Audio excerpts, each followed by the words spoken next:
kilograms times 1.34 meters per second squared.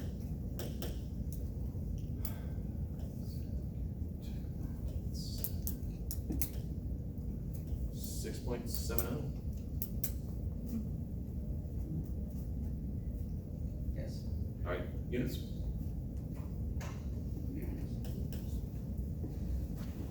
Or over here, I got 6 newtons going to the right, I got 3 newtons going this way. My resultant, where I begin to where I end. And so, you know that r squared is equal to 6 squared plus 3 squared, which is 36 plus 9, which is 45. So the magnitude of my radius, of my resultant is the square root of 45, which I hope is 6.7.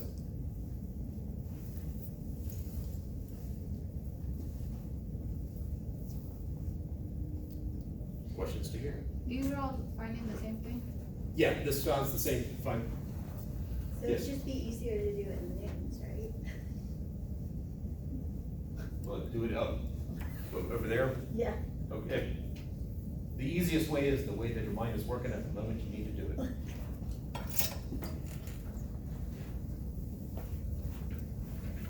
In the master set, there was a question that asks for the magnitude of the average acceleration. How would that be different from this? What is it? The magnitude, so in which master set you said? Yes. Yeah, I don't remember exactly what the problem was, but it was the magnitude of the average acceleration. The average acceleration. So from chapter 3? Yes. All right, so we're looking at it, it's the same acceleration from both chapters. This is looking at acceleration if I know the force of mass. That's looking at the acceleration if I usually know the initial and final velocities and so forth. The magnitude would be the absolute value either way. So in chapter 3, it's mostly one-dimensional motion, so we don't have to worry about Pythagorean theorem and all that stuff. Is that sufficient? Yes. Okay. Where'd you get the 36 from? When I did Pythagorean theorem over here, Mhm. that length there is 6, so 6 squared is 36, Oh, okay. plus the 3 squared, which is where I had the 9. Nine. You can't just do 2 squared plus 3 squared? Or do you have to break it down To do the what? to get the 45? Sorry, I missed the, you said you can't just, Like instead of doing 6 squared, make it 36, and then 9 squared, make it 9. You just do 6 oh, squared. you just do it all at once? Yeah, you can do it all at once. Oh. I just, since I was doing this in my head, it took the intermediate steps as opposed to writing down something wrong.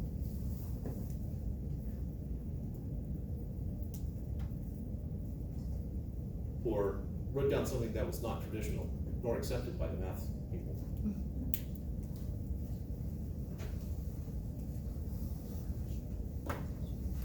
All right, let's combine what we have done in chapter 3 with what we've done here.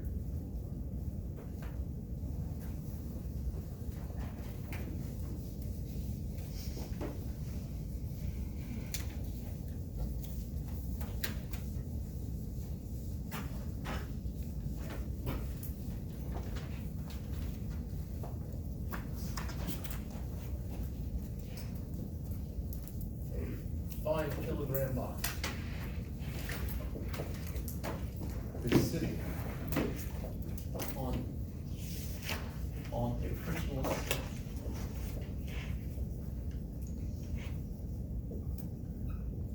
horizontal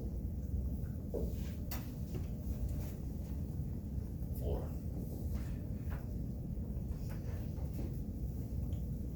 Sitting initially, grammatically, it's hard. It's sitting at rest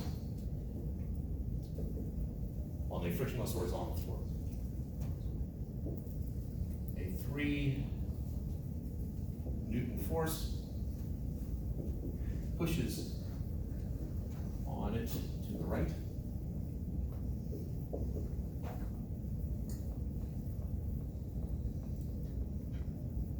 Parallel to the floor.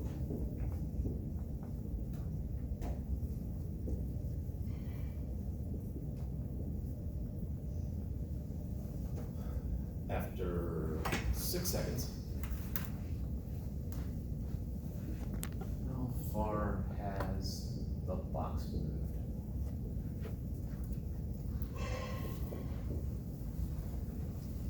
Now, it's the type of question that on a test I would break it down into parts. This ultimately is what we're going to go for, but the first thing we would need to do is to find the acceleration of the box. Then probably next easiest thing would be to find the final speed or final velocity and then find what the displacement is. Now, because I worded the question of how far has it gone, if you choose the positive direction to be opposite of the direction that it's moving in, you'd get a negative displacement and you would just do the absolute value of it. I don't think that's not going to be an issue for most people. All right, so as we work it through the intermediate steps, first off, if I wanted to figure out what the acceleration of the box is, well, I can do force diagram. Pardon? I'm reading and writing, sorry. So I'm going to draw the problem. I've got floor, horizontal floor, I have box sitting on it. Force diagram. Yes, there are forces acting on the floor, but I really care about the box only. I assume that the floor is not going to move. What are the forces acting on the box? To the right.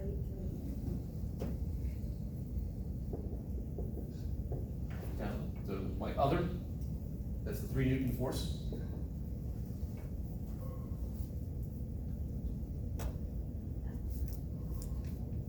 What are the other forces acting on the box? Okay. Frictionless.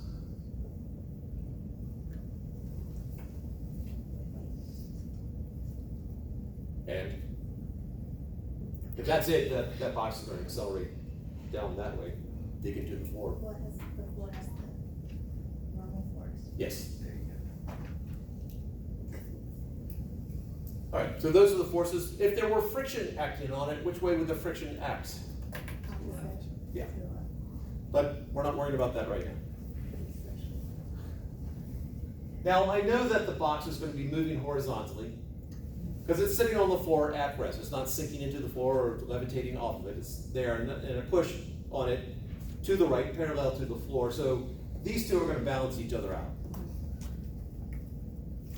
So I can calculate the weight, but I really don't care what the weight is, nor do I care what the normal force is yet. You have the weight. We have the mass, do not have the weight. Well, since you bring that up, what is the weight of the box? Or how would you find it? So you do 5 kilograms times 9.82.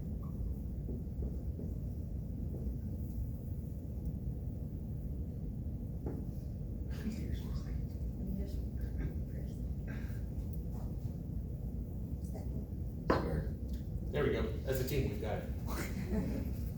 And you multiply it, you get 49. 49 Units. Yes.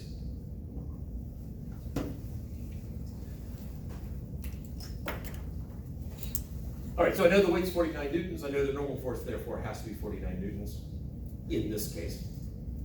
Normal force is not always equal to the weight.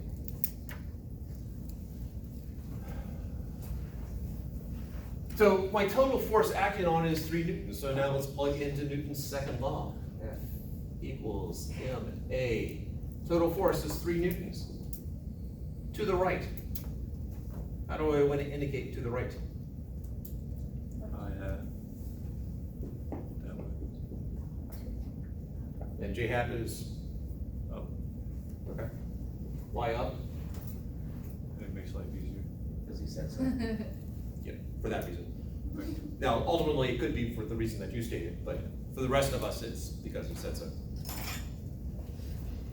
That's gonna be equal to the mass, which is 5, and that's not how people make 5s anymore.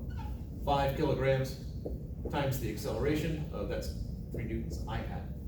So my acceleration is, doing the fancy math, 0.6.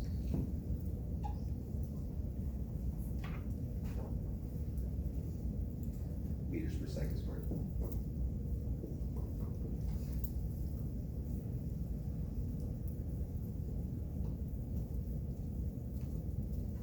I had. thank you. There we go. At least he knows. Yeah. Well, I think he was, I believe, giving other people the opportunity to chime in. All right, so we have the acceleration. So we've done the first part. Now we have this thing starting at rest. It's going to accelerate 6 meters per second squared for 6 seconds. So let's find what the velocity is after the 6 seconds.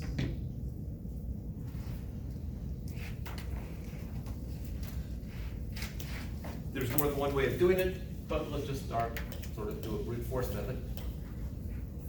Velocity meters per second. So 0, 1, 2, 3, 4, 5, 6. I said it started at rest. So after 1 second, what will its velocity be? 0.6. And then 2 seconds, 1.2. and so on. 1.8. Keep going. 2.4. 3. 3.6. Now, if it starts at rest, you could also just do acceleration times time. That's what I was wondering. If you do acceleration times time, that actually tells you that we'll find the average, the change in velocity, but since we started at 0, the change and final were the same.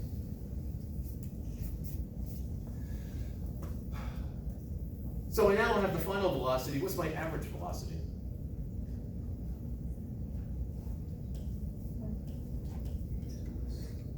One.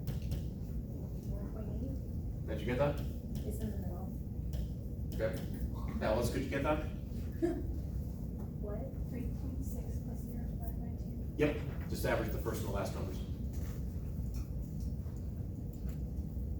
All right, so we know the average velocity for 6 seconds, so what was the displacement? How would you find it? Divided by 6. Okay, the average velocity times time. On average, you went 1.8 meters every second, and you did it for 6 seconds. So this is my average times time. So 1.8 meters per second times 6 seconds. 10.8. What'd you say? 10.8.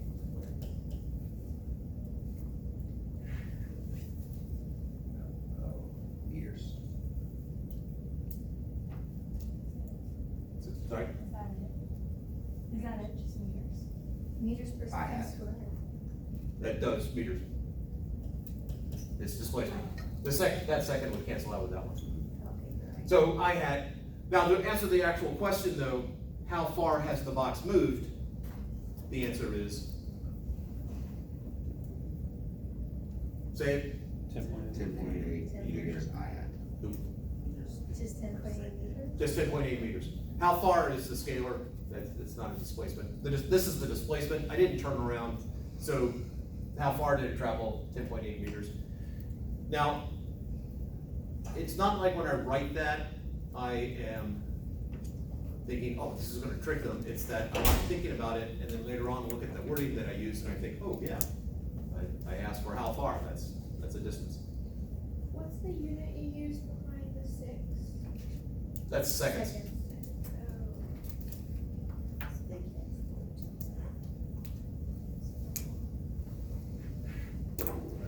Questions before we make it look more complicated? Why I had it at the end? Why not just 10.8 meters? Because I'm trying to find displacement here. I'm trying to vector. So officially, the displacement has to happen. You still need to somehow indicate direction. Early on, when I asked how we're gonna do that, someone said I had. Okay, got it.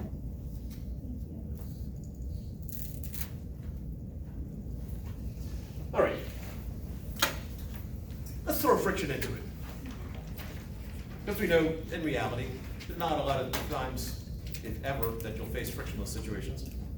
But instead of I have, instead have, if we wanted to use like north, south, do we do that? Like using what? Like north, south, or east. Yeah, just be careful that you still need to define which is north, south, east, or west. I mean, at least with that, you can define one of them. But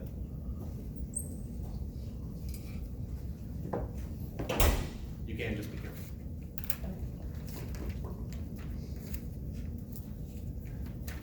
All right. Newton's first law of motion and second law talk about the fact that objects want to keep doing whatever they're doing. I know it's in one of the videos, but I will tell the story of the inertia girl. My daughter, one of the nicknames that my wife and I gave my daughter when she was young is inertia girl. If we wanted to go to the store, and she was too young just to leave in the house, to be raised by the dogs. So she had to go with us, but she didn't want to go. We get to the store, she didn't want to get out of the car. We drag her into the store, she doesn't want to leave the store when it's time for us to go. We get back home, she doesn't want to get out of the car. Even though ultimately she just, whatever she was doing, she wanted to keep doing. That's the essence of inertia. The Hewitt, and if you read the commentary, I do a little rant on that. Hewitt talks about inertia being laziness, and it is not laziness. It's a resistance to change. Now, he defines laziness as a resistance to change, which is not. If you're digging a latrine hole, if you were lazy, you'd want to stop as soon as possible. If it were inertia, once you started, you wouldn't want to stop. So there's a big difference between inertia and laziness. Now, you sort of see where he's coming from. If something starts at rest, it wants to stay at rest, but it sort of ignores if it's moving, it wants to keep moving. So what I'm getting towards for all of that is I have my notebook here. I'm going to push on it with a certain amount of force, and it stops. Because it stopped, there must be some force acting on it to make it stop. And that force is? All right. So now, I'm going to put this on top of it. I'm going to try to apply the same amount of force. Think about how far it's going to go. It did not go as far. Did the weight of my notebook change? Not the notebook itself. Yeah. So friction doesn't have anything specifically to do with weight. What did change between the notebook and the table? The weight added to the notebook. Between the table and the notebook, what changed?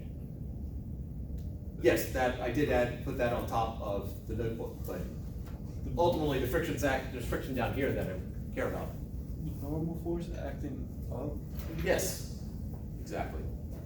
If you think about, if you look at it at a microscopic level, you've got these two surfaces that are touching each other. Normal force is an indication of how hard one is fighting against keeping the other one from going through it. It's also sort of an indication of how interlocked it is. So the more normal force, the more friction there is. What else do you think it depends on? Besides the normal force, what else would friction depend on?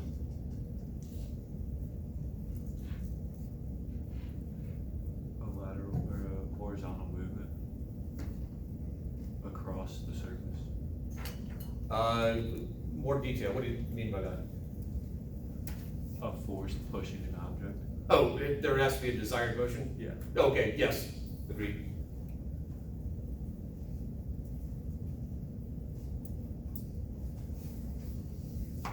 So I have my notebook here. Put that on top of it. there's a certain amount of normal force holding it up. If I flip those around, normal force, wow, having issues today. Normal force should still be the same. Is the friction the same? Why not? Less surface area.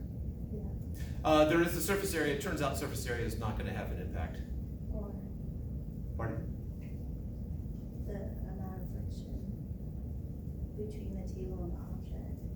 Why is that changing? Well, I guess because There's more of a, or I think the box is more smooth than the notebook, but So, summing that up in more physics terms, the less friction. texture of the surfaces. Texture of the surface.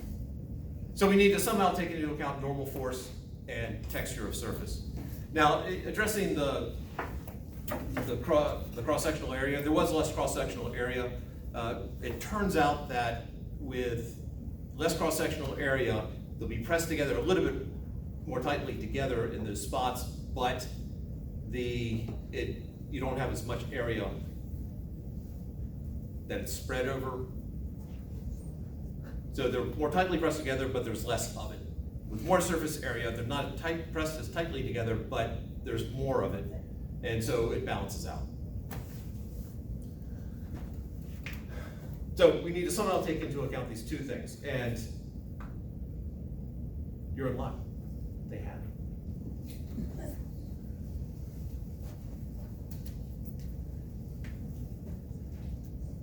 Back in the late 1700s, they came up with a formula, which really has not been improved upon since.